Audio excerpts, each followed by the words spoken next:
Paul Sullivan, your host on the Company of Dads podcast, where we explore the sweet, sublime, strange, and silly aspects of being a lead dad in a world where men often aren't the primary parents.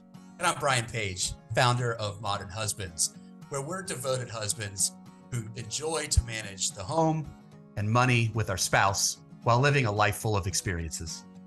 Today, we're bringing you a joint podcast, which will air on both the Company of Dads and the Modern Husbands podcast channel. No competition here, just two men discussing one set of key issues that have come out of the pandemic. And that's, what's it mean to be a lead dad or a modern husband in a changing world of work and home life? Paul, what is a lead dad? Well, thank you for asking, Brian. A lead dad is the primary parent, whether he works full-time, part-time, or devotes all of his time to his kids. And we've got a lot of single lead dads. We have some divorced lead dads, but I would say the vast majority of lead dads, in the sort of 85-90% range, have a spouse who works. And so part of being a lead dad is also helping to support that spouse in her career. And at the end of the day, we're just we're trying to help people fulfill their potential. Throw it back to you. What's a modern husband? Modern husbands really see marriage as a partnership. When you kind of look back in the 1950s and the roles that men and women often took on in marriage, women rarely worked outside of the home, and frankly, they were subservient to men. And those days, fortunately, are long past. And for those of us now in the Modern Husbands community, we recognize that in order to manage a home well and with happiness, that we need to understand what the home needs to be able to run efficiently and how we can work together to make that happen. So modern husbands could be men who are the breadwinner and their wife works or their husband works, and vice versa. Some modern husbands are focused on staying at home and simply managing the home and managing money. And others have, really challenging professions. They're doctors, they're lawyers. And we just try to work together to make sure that as a community, we uplift our spouses, celebrate their career successes, and make sure when they come home that they come home to a place where they can relax and enjoy managing the home with a partner rather than being burdened with the second shift burden. Yeah, cool, man. Talk to me, you're probably not going to be a lead dad or a modern husband without, kids and maybe some pets and all that and everything. So tell us, what's one of your favorite moments, as a modern husband? Okay, so I have to tie two short stories together for this. We're going to back up about a decade, and I had two full-time jobs. I was always working, and my wife had just gone back to work, and she had some sort of work trip. She was out of the country. And, for the first time, I'm like, probably 5 years, because early on in our marriage, we did things differently, but she had managed the home. And for the first time in a long time now, I was responsible for it. So I had 3 kids at home. And what were the ages of the kids? They would have been like first grade, second grade, 5th or 6th grade, somewhere along there. Yeah. And, I've got, she's got the kind of the list of what I needed to do, because otherwise I wouldn't have done anything, because I wouldn't have known what to do. Laundry, dishes, paying, every. And, at the end of the week, I'm giving myself like this trophy on Facebook, right? Because if you're a guy like doing anything at home, managing things, it's great. All you got to say is like, hey, I took my kid to soccer practice, and you're like celebrated for success. The bar is low. The bar's low. And I needed a low bar. And so, I list all the things that I had accomplished, just looking for some cheers. And Hope only, she sees it pretty early on, and she responds with just one comment, and I don't think she was being flippant. She just said, have you reminded Bryce to take a bath? Like, and I couldn't get a hold of her. It wasn't on the list. It wasn't not on the list. And I just responded. I'm like, do I still need to do that? So apparently my kid was the smelly kid at school all week long. But my favorite moment was fast forward to recently, the last couple of months, where I have been taking the lead at home, managing let's say 80% of what we're doing. And, obviously I'm doing what I'm doing with Modern Husbands, and I'm a visiting scholar at CFPB, but I have so much more freedom in my position. And I've purposely put myself in a position where my wife is the one whose career we're going to support. And so, in doing all of these things now for almost a year, I go away for a business trip and I come back, and there were some things, it was a little chaotic. It was like there were some things missed. They forgot the trash. And I thought, wow, like I actually am a little bit valuable. My wife, who's like a machine, she never makes a mistake. Like she just got so accustomed to me taking the lead that they were actually mistakes made. It felt good. It made me feel like I'm doing what I need to do for my wife. But were all of the kids bathed when you they were. Yeah, they were. And they had brushed their teeth. So she was, she did outperform me in the important stuff. Can you share a little bit, Paul, about like some of your favorite private moments yourself as a lead dad? Sure. I mean, that's, it's a role that I sort of took on almost sort of secretly for the 13 years I was a columnist at the New York Times. I was able to have this super rigid schedule. So I could, my column was due on a certain day, bigger sections that I would edit, they were months out. A book takes 2 years to write. So I had this super control over my schedule. And my wife, who works in finance, she didn't have any control whatsoever. Somebody could call her in the morning at 6 a.m. or they could call her at 6 o'clock at night. And so what I loved was being able to balance both things. I really, the busier I was, the more energized I was. And I remember, just like, okay, I'm going to talk to you at 2:45, which means I will drop my daughter off at some activity at 2:30, take the call at 2:45, know that the activity goes to 3:50 and 3:30, and then we'll go from there. And I loved the juggling, but part of that, that's just logistics. Part of that was I got so much time just with my daughters. So I've got 3 daughters, and just being in the car, having a no cell phone, no iPad, policy in the car. After a while they'd have to talk to me, they'd have to talk, and we'd, just developed a great rapport. And now my kids are, 5, 10, and 13. And where we are in Connecticut is the, sort of start of the school year. And yesterday I felt like old times again. I took one of my daughters to a lacrosse practice and, brought my computer, and every time she was doing something, I watched her, play lacrosse. And when it wasn't her turn to, run around, I did some work. And it was wonderful. But, it has, like, you talk about funny stories. It reminds me of the story I told in my last column in the New York Times, which was I'm outside a ballet studio. We only have 2 daughters, and outside the ballet studio. And my father, Grampy, has taken the other daughter to the pediatrician. And I have what I think is plenty of time. I'm in the passenger seat of my car, I got my computer, mediocre cell phone service. And I am talking to a sort of, former high ranking official in the Clinton White House, who was at that time, dean of the business school at Berkeley. And she and I are chatting away, having a great conversation. And all of a sudden I see my dad's cell phone number pop up, and I know that he is calling from the pediatrician. Now, Grampy Grampy, this, like, you get that call, whether it's from him in the office or the pediatrician directly, you don't take it, they don't call you back. Like, literally, you could call them back in 3 seconds, and like, I'm sorry, he's busy right now. Could he call you back tomorrow? It's like, it was just 3 seconds. He's busy right now. And so, but what do? Senior White House official, former senior White House official, dad, Grampy with daughter on the phone. And, it's sort of trying to listen to her, trying to take notes, trying to think it through. And, 1 ring, 2 ring, 3 ring. And I said, well, that is a fantastic point. And it makes me wonder. And I hang up mid question on her so I can take the call from my dad. Now she starts calling me back, because who hangs up on a former, Council of Economic Advisors head in the White House, now running a giant business? Who hangs up on that person? Nobody hangs up on that person. And so talk to the pediatrician. I don't even remember what happened. Obviously fine, nothing, normal kid stuff. And then I have to compose myself. And here I am, a New York Times columnist. I sure as hell can't lie. So I'm like, what am I going to say? It's like, okay, call her back. And I say, look, I'm really sorry that happened. The cell phone service in my town is horrible. Where were we?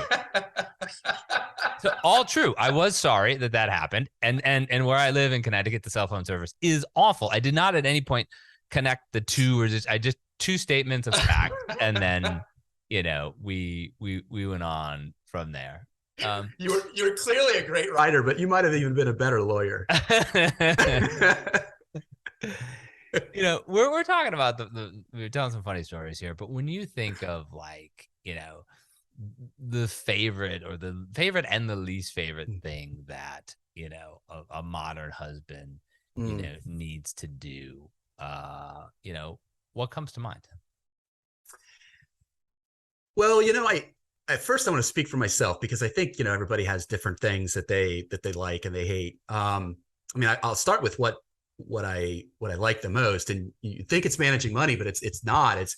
It's cooking a really good meal and knowing that I actually had everyone at the table enjoy it. All my kids, one's like a vegetarian, another one's picky, and the vegetarian's a picky vegetarian, by the way. And so, when you put real effort into it, particularly if you're smoking the meat, if I'm smoking ribs or I'm smoking pulled pork, I'll have it on there for 30 hours, and I'll have something else go on.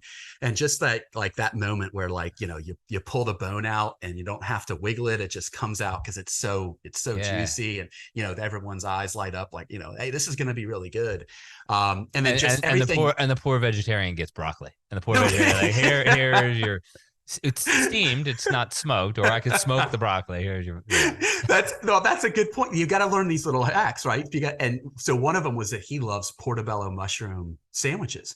So what's really good is a portobello mushroom smoked for an hour, and you put a little rub on it, a little bit of oil, a little bit of spicy pimento cheese at the end, the right bun. So that's I'm glad you brought that up, because you got to think about these little things, because you've got, kind of have dual purposes. Yeah. And then everything that comes with it, when they're done, I want to clean the kitchen, and just the satisfaction of them enjoying the meal. And then at the end, knowing my wife and doesn't have to do any of that. She's just done and I clean it. Now it's not as if I can do that every night, because my kids are all doing different activities as yours are. But my least favorite activity, a task as a modern husband, I cleaning toilets. I can't, I'm dry heaving the whole time. It's, I don't know anybody can do it. But it's honestly certain aspects of managing money. So I love to save. I love to continue to build my credit score and build her credit score, and had a perfect one at one point. I dig that, managing credit cards. Who messed up the perfect score? Let's see. I have to run that story by my wife first. All right, you got to get clearance. That's I promise we'll do another podcast, and that's a really great story. If I'm allowed to share it. Are there documents in your basement labeled top secret that go into that story? And PDF'd. They're on my laptop. Yeah. Yeah, absolutely. But I have a tough time spending money unless it's an experience, or it's something nominal, like a funny t-shirt or a Ohio State jersey, or giving. I really enjoy to give. And so I'm not normal. So as an example, we have to buy new furniture for our living room. It's 10 years old. And when I say have to, a reasonable person would sit down on the couch, and it kind of wobbles to the right, and you got to brace yourself, and the mechanics are all messed up, and they would say you really should buy a new couch. Whereas me, who is very unreasonable, I grew up, and I'm sharing this in my blog, where my parents never in their life bought new furniture. So our living room furniture was actually, it was rummaged out of my grandparents' home after it was leveled from a tornado. And my dad put plywood under the cushions because all the springs were tore out. So I'm coming from a mindset. I think a reasonable person could agree that is unreasonable. Yeah, they would. But when you grow up in that environment, that's just what frugality is a part of who you are. So when I say there's things I hate, I am incapable of recognizing rational spending decisions that a reasonable person would make. So any of those things, I'll just explain to Hope, here's what we have budgeted. Yeah. Just go and buy it. I didn't even see our house before we bought it. I was on FaceTime. So anyhow, yeah, I just can't do it. What about you? What are some of your favorite and least favorite tasks that accompany being a lead dad? I mean, the favorite, it comes back to sort of, doing stuff with my kids, and always, now I'm obviously working, ironically or not, I'm working, as a founder of the company Dads, I'm working a lot more than I was as a columnist and book author, at the New York Times, but working everything around, their schedules, working things around my wife's schedule. I feel like that's a real, privilege to know that, you and I are doing this podcast now. Right. And then, half an hour after we're done, I'm taking, my oldest daughter, somewhere. It's that time and not missing things. And sometimes, saying, okay, you know what, I'm going to leave my cell phone wherever, and I'm going to go do what, push one of my daughters in a swing. My 5-year-old, she loves the swing, and stuff like that is great to have it be, sort of, uninterrupted. Personally, I also love my calendar, like crazy color coded calendar. If my wife was on here, she would say that's probably her least favorite thing, about me, because sometimes perhaps I'm a little too rigid. But it's like, if it's not in the calendar, it doesn't exist. This only functions if it is in the calendar. I totally agree. And then, on the least favorite side, I mean, one of the things, you're trying to do this too. I'm trying to, really normalize the role of lead dad, that the man as the, primary parent. And probably my least favorite thing sometimes is, to be honest, there's some things I can't do. Some things I can't do with not, like, what I call go to work dads, more traditional go to work dads. For example, I love to play golf, but I'll probably play golf on a Tuesday when I have a little bit of spare time. For me to play golf on a Saturday morning or a Sunday morning with, some guys, that it's just not happening. The only, it's just not, if it's just purely for fun, every so often, I'm not saying my wife wouldn't be fine with it, but I would feel guilty a bit. And two, it takes a lot of time, and it missed and so, like, not being able to do stuff like that. And so, like, there are a lot of, sports that, I used to play with adults, and I now play them with my kids. And so, like, I go skiing with my oldest daughter. I play tennis, with another daughter. Where we are in the Northeast, there's this silly sport called paddle, not to be confused with pickleball, but paddle, which you play it outside, in the winter.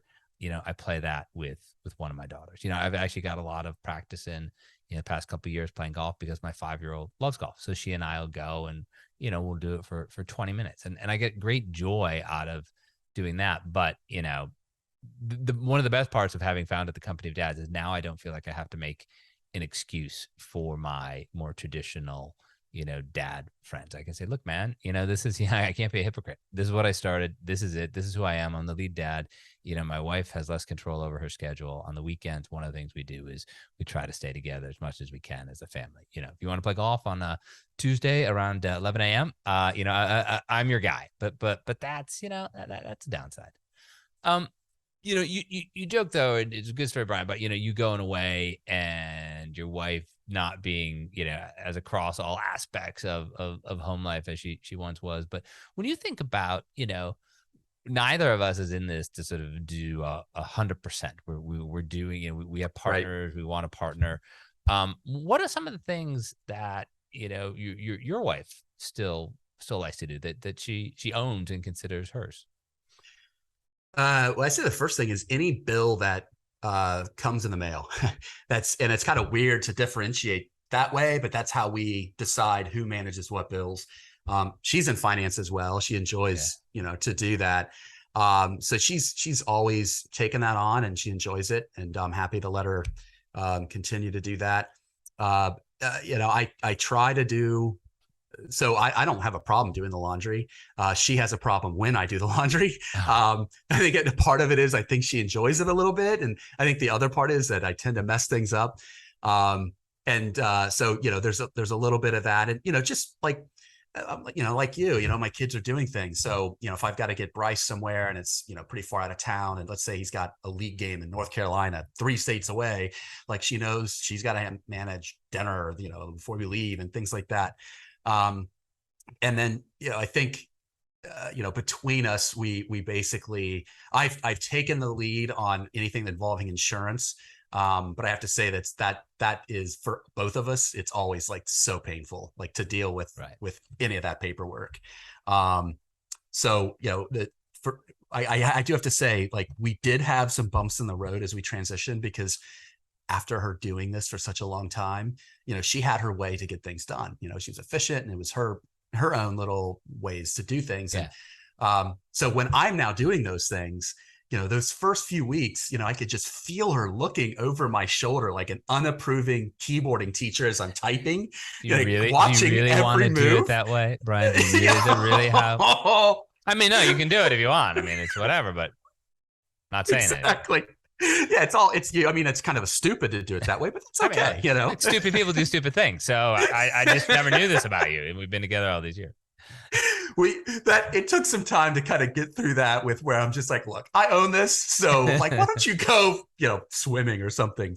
So what kind of like thinking this through though, it's got to be, for your circumstances, pretty similar. Like, what are a couple things that your wife still owns? It's funny. It's actually it's similar in that, but like the details are different. Like my wife, I don't know, like last year she got in her head that she wanted to have a second dryer because we had a whole bunch of towels and we could dry towels more quickly. I said, Laura, you don't know where the laundry room is. Like, I don't, like, the way they work and timing, like when the laundry is done over here, the towels are done over there. We just switch it over. So like, we're not running a sort of, commercial laundry service here. Like we're going to be fine. But like, one of the things I leave to her, and this took a lot of learning, is, because you talk about couches, like anything to do with the house, it's not sexist, it's not deferential. I literally don't care. And so she is actually in the process of buying new couches and chairs. Oh, really? Yeah. Okay. Yeah. It's where, and our carpet got destroyed because we have 3 dogs, and the carpet is just, it is not great anymore. It's it had too much dog on it. And literally, like, she'll show me something and I could think it is like the ugliest thing I've ever seen in my life. I'm like, oh, that's cool. Great. Do you like it? Yeah. Awesome. Yeah. Because like what you see behind me, like this is my office in our house. And so like if anything goes bad, I can just come up here. Like nobody touches this. This is my stuff, my little golf stuff and all this. And it's the same thing with like, I don't care about cars. And so like, we got a new car last year. And said, what do you think? I was like, do you like it? Said, yeah, great. I literally like, I could drive anything. Like if it wasn't for like having so many kids and dogs and everything, I'm the guy who would go to the airport and say like, what do you have for like, $14 a day? I'll take that. That would be fun. And my wife would be like, what do you have that has a 5-star safety rating, built in, super restraint harnesses, crumpled zone crash? And I'm like, man, we're just driving it for like 5 miles, but all right, these things happen. So it's really like, but the overarching point of this is knowing what is super important to your spouse or your partner, and saying, you know what, that's yours. Yep.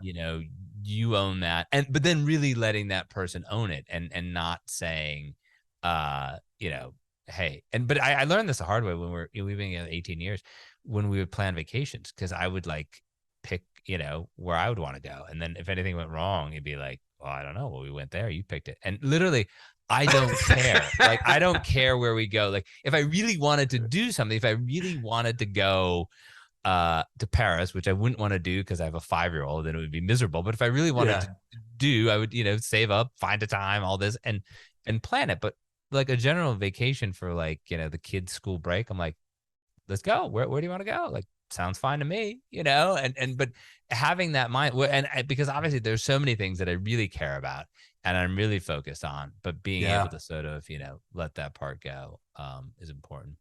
And Um, but I have to ask about the yeah. living room furniture, though. So the only I don't care what it looks like. I don't care. They're just going to go No get it. plywood underneath it. No plywood underneath it to support it. Yeah, that's what Hope told me. But the only thing I said was I just want something that reclines. Apparently, recliners are not in. Or my response was, I've never seen one in an architectural magazine, and I haven't either, Paul, because I've never seen an architectural magazine. But like, are recliners not in anymore?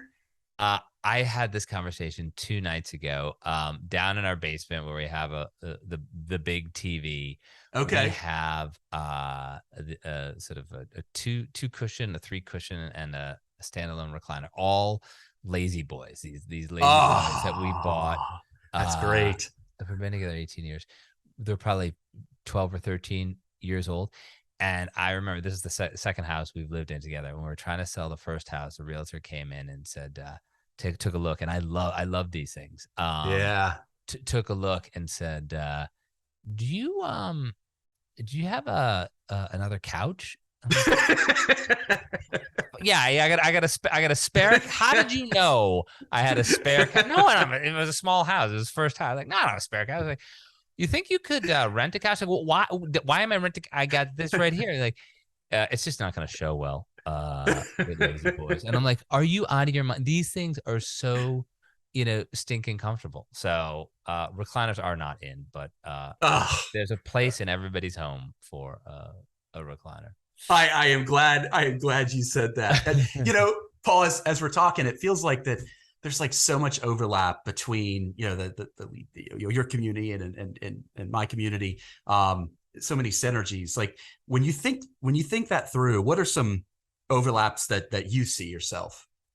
I mean, I think, it's 2 different terms, 2 different, when you look at the specifics, we're going at a different, audience. But I think as we talk about this, it's really, lead dads and modern husbands are coming together around, issues of the home, namely, one of the big ones being, personal finance. Like, how do we, make these decisions together? Okay. You're going to be, my calendar, you're talking about the life insurance or the bills that come in the mail, in my calendar, it's like, okay, pay the life insurance bill, pay this, all these things that are recurring. And we talk about it. And at the end of the month, if the credit card bill is just a normal credit card bill, we probably don't talk about it. But if the credit card bill is slightly larger, we're like, what happened that month? And as you have these bigger, conversations, you and I have talked about this before. I mean, one of the things I love is to, think of having a plan. Strict budgeting is like being on a diet. But if you have a plan to say, okay, yeah, right. This year, we're going to try to save X amount of dollars. We know our expenses are Y. We're going to try to save X amount of dollars, and we're going to reserve, Z amount of dollars to have some fun, whatever that is. And then you're like, okay, you're on the same page. And I think often, or too often, in particularly, areas where you and I live, you're in suburban Atlanta, I'm in, Connecticut, but it's really suburban New York City. One person takes charge of the finances and the other person is oblivious. And I mean, it's bad in so many ways, not in like the most tragic ways of like death or divorce, but it's just bad because you're not having a really, crucial conversation that you're on the same page. Because, what happens if you don't talk about money? Well, you can run out of it, obviously. But, you can also develop, a lot of resentment toward the other person and how, he or she is spending. I mean, what do you think? I mean, what's your thing when you think of the overlap between our I think communities? Yeah. I mean, I think you hit the nail on the head. One of my interest in doing this was just recognizing that various surveys have shown that personal finance is one of the leading reasons for divorce, for stress, and that ultimately what you're trying to do and I'm trying to do is just help couples be happier. And if money is a tool to try to unlock more happiness and joy in your marriage, we should help people understand how to manage money together. And I spent my career trying to help for students primarily and teachers understand how, they could use their personal finances to improve their own lives. And ultimately, it comes down to personal finance being more personal than finance. And, it's just a series of judgment and value decisions. But what makes it challenging is that first of all, there's very little formal personal finance education for folks our age. They just didn't have it in school. And what's nice to see is that that's changing. 15 states now require personal finance to graduate. Yeah. But not just that, but any of that education is really designed to teach you to manage your money independently. But when you're managing your money with someone else, it's a whole different ballgame, right? And it really comes down to understanding the difference between controlling money and managing money. And controlling money needs to be done together. Managing money is task oriented and can be divided up. And making sure that you understand how to communicate about money and how to establish money dates and how to be able to recognize that your partner might have had a different history with money, and there could be tension and fear around it. And then the other thing that you continue to bring up, that just kind of this overarching desire, just to be actively engaged in our families. And I feel like that, when I look back at my own life, I spent quite a bit of our marriage, really head down, focused on work and seeing myself as a provider, and not missing things. But when I was home, I wasn't really home. My mind was so focused on, constantly working. And I feel like that I missed out on some things. And I don't want modern husbands who perhaps they have kids, perhaps they don't. I don't want them to make the same mistake I do. So I feel like that our communities can hopefully provide, some insight to make sure that when they're thinking through how they want to spend their life, that they're thinking through what matters most to them. And so anyhow, yeah, that's where I see, the overlap. So when we're talking, a lot of our conversations have kind of revolved around communication with our spouses. What do you think would be some of the most important things that you need to communicate regularly with your spouse about? I would think, this is such a good question. We do this, we try it every day. We try to find a half an hour to sort of go out and take a walk in our neighborhood. And it's not scripted. It's just, and our kids are old enough now where, the older two can, the younger one can sit and, read a book, play dolls. We're literally in the neighborhood for half an hour, and we leave it open ended. So to me, I don't know if there's, at least the way I look at it as a lead dad, like it's not a specific thing like you have to communicate. It's actually just giving yourself that space. Just as I told the story earlier on, where the joy of driving my kids around in the car is not going from place to place. It's not having the radio on, not having an iPad on, and they have to talk to you. So you have that, Right. half an hour. And we have dogs, so the dogs need to be walked anyway. So it's not like you can't. So you got to take a walk for the dog, and so we do it together. And sometimes I tell her about my day, tell her about how the company dads is going. Sometimes she tells me about work and how it's going. Sometimes we talk about the girls and what's going on, good or bad. So we're human, so sometimes we make fun of our neighbors and the like bad choices they're making with our landscaping. Hope they're not listening. But and you have fun. But it's like having that space to do that, because otherwise what happens, like it just goes so quickly. And I'll say another thing, this is like in terms of like spending money to buy time. One of the things we always have is sort of a high school babysitter who on the weekends can come for, not every weekend, but some weekends, come on a Saturday or Sunday in the afternoon when we've already had family time, we've already done whatever, and come for 2 hours, come for 3 hours. And Laura and I that's a great time to take a longer walk. That's a great time. We're just big walkers, right? That's a great time to like sit outside and have a glass of wine and just have that uninterrupted time to, sort of connect, but say like, okay, what's important? Because otherwise, you don't want to just go back and forth and like review lists. Like, okay, here's the list. You have a conversation. So, Yeah. Love it. this has been awesome, man. How do you join the Modern Husbands community? Like, Do you have like a test? Like if you're not good, you're out. Or like, Yeah. how do you join? It's just a 10 question test. It's pretty easy. Each question in 13 parts. Video responses, 3 essays. It's quite easy. Just go to modernhusbands.com, and you'll see at the top how to join the community. And we have various ways in which we try to pull people together and have these kinds of conversations and share information that can help improve the lives of partners. And what about you, Paul? How can folks join your community? Yeah, you go to thecompanyofdads.com, and as I've said from the earliest of days, we're not checking IDs. So if you're a lead dad, you work full time, part time, devote all your time to your kids, come on board. But if you're also just a dad, if you're traditional, go to work dad, and you want to get some tips, from lead dads, the dads in the trenches, join us. If you just want to look at some of the funny videos, go ahead. But it's a all are welcome model. Love it. Well, I'm a proud member of the Company of Dads community. And I always love getting your newsletters and following along on social media. Thanks, buddy. And I'm part of Modern Husbands too. So appreciate that. This has been wonderful.